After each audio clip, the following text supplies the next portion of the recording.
नमस्कार, आप देख रहे हैं यूटीसी न्यूज। एक तरफ महंगाई की मार, उसमें भी शिक्षा के प्रति जो खर्च हो रहा है उससे अभिभावक वैसे ही परेशान है।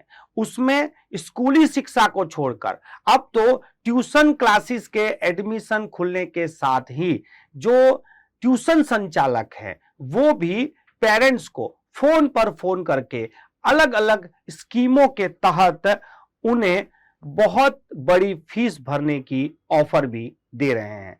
आज कंपटीशन के जमाने में अभिभावक भी बच्चों को अच्छी शिक्षा मिले, इसलिए स्कूल की महंगी फीस के बाद वो महंगी ट्यूशन की फीस भी भरने को मजबूर हो जाते हैं। मगर इसी का फायदा उठा रहे हैं कुछ ट्यूशन क्लासेस के संचालक। और आज हम ट्यूशन क्लासेस के एक संचालक से ही बात करेंगे कि ये हो क्या रहा है, शिक्षा को आज बाजार कैसे बना दिया गया है। आज इसी विषय पर चर्चा करने के लिए हमारे साथ एक ट्यूशन क्लास के संचालक अभिषेक पांडे जी हैं। आज हम उन्हीं से बात करेंगे। सर, आपका बहुत बहुत स्वागत है। जैसे मेरे शब्द शायद आपको भी थोड़े चुभ गए होंगे क्योंकि आप भी उसी समुदाय से आते हैं। जी जी जी। सर, इस तरह के गंभीर आरोप जब समाज में लग रहे हैं कि ऐसा देखा सुनने में आ रहा है कि अब एडमिशन खुलते ही पेरेंट्सों को फोन जा रहे हैं, कंटिन्यू उनको हैरेस किया जा रहा है, ऐसा माहौल बना दिया है जी। आप भी क्लासेस चलाते हैं, क्या कहेंगे? पहले तो सर थैंक यू बोलूँगा कि इतने गंभीर टॉपिक पे आपने मुझे बोलने का मौका दिया। एक इंस्टीट्यूट का होने के नाते मेरी कुछ समाज के प्रति जिम्मेदारियां हैं जो बहुत सारे लोग मेरे बारे में जानते भी हैं।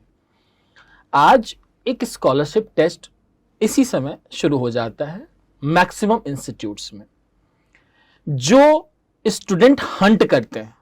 कभी कभी मैं इसको टैलेंट टेस्ट समझता था, लेकिन ये स्टूडेंट हंट टेस्ट है कि जिसके थ्रू बच्चों को, स्टूडेंट को हंट किया जाए। और उससे भी खराब बात यह है कि हर इंस्टीट्यूट के पास अपने शहर के हर स्कूल के मैक्सिमम इंफॉर्मेशन उस इंस्टीट्यूट ओनर के पास होती है। बच्चे का फोन नंबर हो या कोई भी इंफॉर्मेशन हो, जिसके थ्रू मैक्सिमम इंस्टीट्यूट के ओनर्स अपने यहाँ एक कॉल सेंटर सेटअप किए हुए हैं, जिसको हम लोग टेलीकॉलर्स बोलते हैं। मैं टेलीकॉलर्स हमेशा वोडाफोन और ये सब में समझता था। अब ये सेम पैटर्न हमारे एजुकेशन इंडस्ट्री में भी आ चुका है कि कुछ टेलीकॉलर्स अपॉइंट किए जाते हैं और उनको डेटा पकड़ा दिया जाता है और बोला जाता है इसमें दनादन तुम फोन लगाते रहो। अब प्रॉब्लम ये है कि उनको फोन नहीं लगाना है, प्रॉब्लम उससे बड़ी है। फोन लगाने के साथ कंटिन्यूटी भी, कि जब तक कि पेरेंट्स एकदम हैरेस होके पॉजिटिव या निगेटिव आंसर नहीं दे देता, तब तक ये लोग फोन करते ही रहते हैं। और क्योंकि हर इंस्टीट्यूट को एक टारगेट होता है कि मेरे पास इतना बिजनेस आएगा तो ही हमारा सेंटर चल पाएगा, नहीं तो नहीं चल पाएगा। तो इस टारगेट को अचीव करने के लिए टेलीकॉलर्स को सेल्समैन जैसा जॉब दे दिया जाता है। तुमको इतने कॉल करने हैं, तुमको इतने एडमिशन करने हैं। लेकिन वो ये लोग भूल जाते हैं कि इस पूरे प्रोसेस में स्टूडेंट का तो ठीक है, वो उस प्रोसेस से गुजरने वाला है, लेकिन पेरेंट्स बहुत हैरेस होते हैं। मेरा ऐसा मानना है, एज इंस्टीट्यूट ओनर हूं, ये गारंटी है मेरी कि आप मेरा पास्ट ट्रैक रिकॉर्ड चेक कर लीजिए। मैंने आज तक एक भी पेरेंट को सिंगल कभी एडमिशन के लिए फोन नहीं किया है। ये बहुत बड़ी बात बोल रहा हूं, क्योंकि मुझे ऐसा लगता है कि अगर आपके बारे में पॉजिटिव फीडबैक है कि आप अच्छा पढ़ाते हैं, तो पेरेंट अपने आप आएगा, और अगर पॉजिटिव फीडबैक नहीं है तो नहीं आएगा। लेकिन सवाल है कि किसी इंस्टीट्यूट को अपना काम कैसे करना चाहिए। अरे आप अवेयरनेस कैंपेन चलाइए, आप अच्छा कर रहे हैं, रिजल्ट्स दिखाइए, मार्केटिंग करिए, लेकिन ये टेलीफोनिक जो है बहुत हैरेसमेंट है। और उससे भी खराब बात जो है ना सर, बहुत हैवी फीस। आप सोचिए कि 3-4 लाख रुपए रैंडम फीस है, और उसमें से भी एक स्कॉलरशिप टेस्ट के नाम पे कुछ डिस्काउंट कर दिया जाता है और बोला जाता है कि आप एक बार में इतना भरोगे तो इतना डिस्काउंट हो जाएगा। अब क्योंकि ये ट्रेंड चल रहा है, तो बहुत सारे पेरेंट प्रेशर लेके वो हैवी फीस भरने की कोशिश करते हैं, क्योंकि उनको लगता है कि अगर मेरा बच्चा ये एजुकेशन या ये चीज जो नहीं लेगा तो वो समाज में पीछे रह जाएगा। और इसके खिलाफ तो मैं हमेशा से बोलता आया हूं, लेकिन सर मुझे पर्सनली लगता है कि सोसाइटी अभी ये चीज सुनने के मोड में नहीं। लेकिन सर मेरा सवाल यही था, जैसे आप बच गए कि हम ऐसा नहीं करते हैं, मगर सर चलो, मैं इकलौता ऐसा हूं जो नहीं करता। लेकिन सर चलो इस बाबत में हम मान भी लेते हैं, जी लेकिन फिर दूसरा सवाल उठता है कि जो क्लासेस हैं वाले हैं, पहले ऐसा होता था कि जितने पढ़ाते उतनी फीस लेते थे, बराबर है। अब तो पूरी फीस ले रहे हैं, 2-2 3-3 साल की ले रहे हैं, और वो माहौल ऐसा बना देते हैं कि जी। पेरेंट्स भी कहीं से भी एडजस्टमेंट करता है, जी, क्योंकि वो जी, सवाल बच्चों का है। जी। तो ये तो एक तरह से ब्लैकमेलिंग टाइप का काम हो गया। है क्या होता है ना सर, एक होता है गन पॉइंट, एक होता है वर्चुअल गन पॉइंट। तो आज के दिन में वर्चुअल गन पॉइंट है, एक लालच दी जाती है पेरेंट को कि आपको इतना डिस्काउंट मिल जाएगा, आप 2 साल का एडमिशन ले लो हमारे। तो उसके चक्कर में, क्योंकि पेरेंट को वहां से बहुत सारी एक होप है कि उनका बच्चा अच्छा हो जाएगा, एक होप है कि मेरा कुछ पैसा भी कम हो रहा है, तो ये 2-3 होप के चक्कर में पेरेंट्स क्या होते हैं, सरेंडर कर देते हैं अपने आप को, फिर बोलते हैं कि ठीक है आप बताइए। अब उसमें भी मैं तो इसका सबसे ज्यादा विरोधी हूं, इसलिए मैं कैंपेन भी चला रहा हूं, stop harassing parents for admissions, और एक और कैंपेन चला रहा हूं, 1 फीस फॉर 1 एकेडमिक ईयर, कि भाई अगर आप 11th में कहीं पे जा रहे हो तो 11th का ही फीस भरो। आप 12th की फीस कोई इंस्टीट्यूट कैसे ले सकता है जो भविष्य में होने वाला है?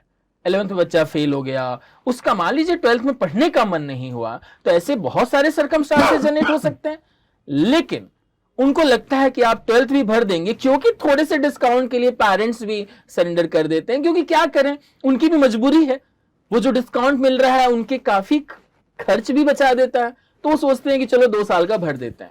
लेकिन मेरे पास ऐसे एविडेंस भी हैं और ऐसे बहुत सारे पेरेंट्स हैं जिन्होंने 2-2 साल की फीस भरी और बच्चा 3 महीने में भी कोचिंग छोड़ दिया, कि भाई बच्चे ने क्या बोला, मेरे से नहीं हो पा रहा है, मुझे इंजीनियरिंग नहीं करनी, मुझसे जेई नहीं हो रहा है, मुझसे आईआईटी नहीं हो, 3-3 महीने में छोड़ दिया बच्चों ने।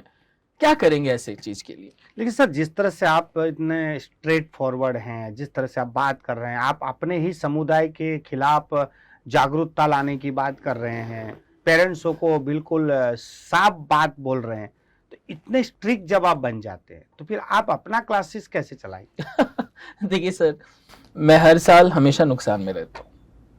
लोग मेरे बारे में जानते हैं कि सिर्फ 50-70 बच्चे ही पढ़ाता हूँ। अब जब 50-70 बच्चे ही पढ़ाने हैं मुझे जीवन में, तब तो मुझे कोई बिजनेस कॉम्पिटेंसी ही नहीं है। और बात ये नहीं कि मैं कम पढ़ा रहा हूं तो मैं दूसरे के खिलाफ आवाज उठाऊं, बात वो है ही नहीं, क्योंकि मैं स्ट्रिक्ट हूं और अपनी बात स्ट्रेट फॉरवर्ड रखता हूं और हमेशा पेरेंट्स के पक्ष में रखता हूं। और पेरेंट्स को ये मैं बोल्डली बोलता हूं कि आप ये समझिए, आजकल के पेरेंट्स भी सॉफ्ट स्पोकन हो गए, उनको हमेशा सॉफ्ट चीजें सुननी है, उनको मैनिपुलेशन सुनना है, उनको सिर्फ अपने बारे और अपने बच्चे के बारे में अच्छी बातें सुननी है जो मुझसे नहीं होती।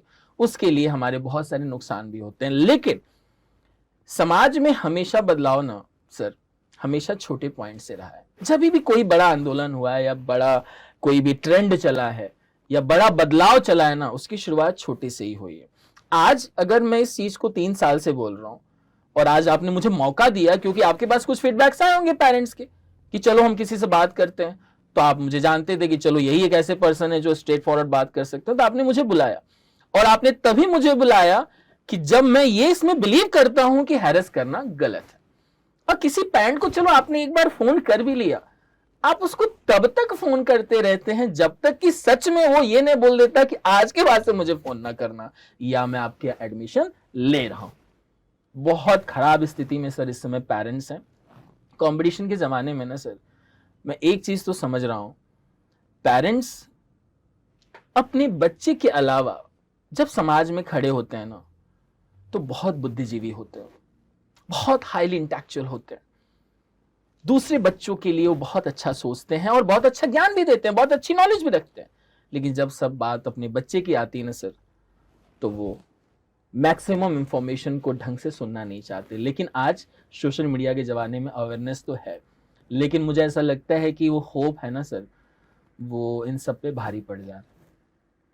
तो सर आपकी बात मान ली जाए कि क्लासेस संचालक अनएथिकल प्रैक्टिस कर रहे हैं, अनएथिकल मार्केटिंग हो रही है, अब मानो कि कोई अभिभावक है, बच्चे को ट्यूशन डालना है, वो भी सर्च कर रहा है, अब उसके सामने इतनी सारी विज्ञापन आ रही हैं, फोन कॉल्स आ रहे हैं, तो वो कैसे चूज करे कि मेरे बच्चे के लिए अच्छा क्या है, फायदेमंद क्या है? देखिए सर, आजकल एक बहुत अच्छा सिस्टम चल रहा है, डेमो सिस्टम। मैं 7th 8 9 10 करता हूँ जहाँ पे कोई चैलेंजेस नहीं है। प्रॉब्लम होती है 11th से, जहाँ पे पेरेंट्स हैवी प्राइस पे करते हैं और नुकसान भी होता है। तो जहां भी उनको समझ में आता है वहां पे जाएं और स्ट्रिक्टली बोलें कि मुझे कॉल नहीं आना चाहिए, मुझे जिस दिन आपके यहाँ आना होगा मैं खुद आ जाऊं। पहले ये बात। दूसरी, कोशिश करें डेमो लेने की। कि कुछ टीचर से, अच्छा डेमो का अगर कोई चार्ज ले रहा है तो भी पे करें। अरे 2-2.5 लाख बर्बाद करने से अच्छा है ना 5-10 हजार में समझ लो कि वो इंस्टीट्यूट आपके लायक है कि नहीं, और नहीं तो ऐसा थोड़ा फोर्स करिए। और उससे भी बड़ी बात, ये शुरू होता है 11th में सर, तो 10वीं और 11वीं के पढ़ाई के, 10वीं का एग्जाम खत्म हुआ और 11वीं की पढ़ाई शुरू हुई, उसमें 2-2.5 महीने का गैप होता है। तो उसमें कोशिश करके कहीं ना कहीं पहले ये डिसाइड कर लें कि बच्चे को साइंस लेना है, कॉमर्स लेना है, ह्यूमैनिटीज लेना है, या कुछ और करना है, या जैसे कि डिप्लोमा करना है। पहले ये 2 महीने में डिसाइड कर लें, तब अपने बच्चे को एक इंस्टीट्यूट में भेजें और फिर वहां पे डेमो लें। जब बच्चा पिछले 1 महीने में सेटिस्फाई हो जाए, टेक्निकली माहौल देख के समझ के, तब जाके उनसे बात करें। वो भी इतनी बात करें कि भैया हमारे 11th में पढ़ेगा बच्चा आपके यहां सिर्फ, और अगर 11th आपने अच्छा किया, आपके टीचर्स अच्छे रहे, तब हम 12th में आपके यहां कंटिन्यू करेंगे। भले ही मैं बोलता हूं पेरेंट्स को 10 हजार ज्यादा देना पड़े, लेकिन आप थोड़े से पैसे बचाने के लिए आप वो फीस मत दो जो बच्चे अभी तो वहां तक पहुंचा तक नहीं। तो सर 1-2-3 ये ऑप्शंस हैं, और स्ट्रिक्टली आप उस इंस्टीट्यूट में बोल के आइए कि डोंट डू द कॉल। उसमें लिखिए ब्रैकेट में, जब मोबाइल नंबर लिखिए तो ब्रैकेट में लिखिए don't call me unless and until, जब तक मैं सामने से नहीं आता। तो 2-3 पेरेंट्स को बैरिकेड क्रिएट करने होंगे, क्योंकि सर शिक्षा को ना हमारे समाज में बहुत सम्मान तरीके से देखा जाता है, और टीचर का उससे भी ज्यादा सम्मान है। इसलिए पेरेंट्स कुछ बातों को इग्नोर करते हैं, लेकिन वे भूल जाते हैं कि वहां के टीचर ने आपको कॉल नहीं किया एडमिशन के लिए, कुछ तो करते भी हैं। वहां के एक सेल्स पर्सन ने कॉल किया है आपको एडमिशन के लिए। इसलिए सेल्स पर्सन वाला जो जॉब है आपको, LIC से, सर आप मुझे बताइए, किसी इंश्योरेंस कंपनी का कॉल आता है तो आप क्या बोलते हैं? आप क्या बोलते हैं? नहीं लेना ना। मैं बोलता हूं पेरेंट्स को सीखना होगा, और अगर लेना होगा तो मैं कॉल कर लूंगा, मैसेज कर लूंगा। सर इतनी खराब चीज है इस समय कि आप एक बार किसी इंस्टीट्यूट में चले जाइए गलती से, और आपका नंबर पूरे इंडिया में घूमता है। उससे रिलेटेड हर इंसान आपको कॉल कर रहा होता है।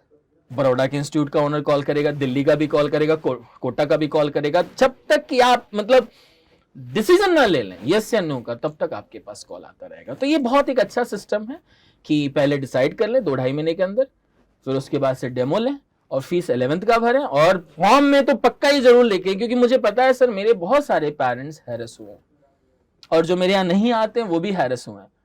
एक पेरेंट की तो सर ऐसी कहानी है कि उन्होंने एक कॉन्सेप्ट स्कूल में 11-12 की फीस भरी 3-3.5 लाख रुपए। रिक्शा चलाते थे, कुछ लोन लिया, रिक्शा गिरवी रखा, घर पे कुछ टॉपअप लोन लिया, ऐसा करके उन्होंने वो फीस भरी। बच्चा 12th में फेल हो गया सर।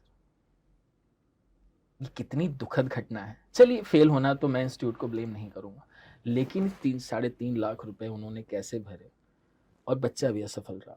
आज वो पैसे, मुझे पता है लास्ट टू लास्ट ईयर की बात है, तो मुझे पूरा कहीं ना कहीं भरोसा है कि शायद अभी तक वो पेरेंट लोन पे नहीं कर पाए होंगे, क्योंकि रिक्शा ही चलाते थे सर। तो हम हमेशा जब भी इंस्टीट्यूट की बात करते हैं ना सर, तो एक अपर मिडिल क्लास आता है, और एक मिडिल क्लास आता है, और एक लोअर मिडिल क्लास आता है। तो अपर मिडिल क्लास वाले तो कुछ न कुछ करके मैनेज कर लेते हैं, लेकिन मिडिल और लोअर मिडिल के क्लास पे सर बहुत बड़ा पेन, बहुत बड़ा बोझ आता है, स्पेशली हायर एजुकेशन के लिए 11th एंड 12th ऑनवर्ड्स। तो मैं हर पेरेंट्स को बोलूँगा कि आप अवेयरनेस कैंपेन चलाइए। कम से कम आप हैरेस हुए हैं तो कम से कम दूसरों को ना, कम से कम एक समाज, मतलब आप हैरेस हुए हैं तो कम से कम दूसरों को तो बचाने की कोशिश करिए।